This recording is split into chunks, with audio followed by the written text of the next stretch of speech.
দেখুন একটা গুণধর মিস্ত্রির কাজের উদাহরণ কি করেছে না, একটা কলামের যখন রড ছেড়েছিল তখন একই জায়গায় রডগুলোকে ছেড়ে দিয়েছে।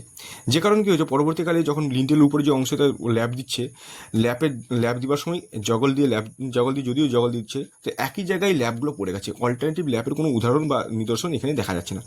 আবার দেখুন যখন জগল দিয়ে ল্যাব দিচ্ছে, ল্যাপের প্রত্যেকটা রডের সঙ্গে প্রত্যেকটা কোনো মিল নেই, মানে গ্যাপ আছে, এক এক মাঝে মাঝে গ্যাপ আছে, মানে কোথাও মনে হচ্ছে যেমন একটা করে আঙুল ঢুকে যাবে এরকম অবস্থা।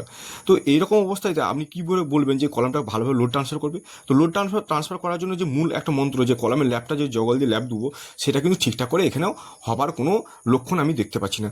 তারপরে বড় কথা, দেখুন একটা জগল দিয়ে যখন দিয়ে আমার ল্যাব দিচ্ছে, কভারগুলো দেখুন, কভার ঠিকঠাক না থাকার জন্য মেন রডগুলোকেও আবার ডাই দিয়ে মানে মোড়ার চেষ্টা করেছে।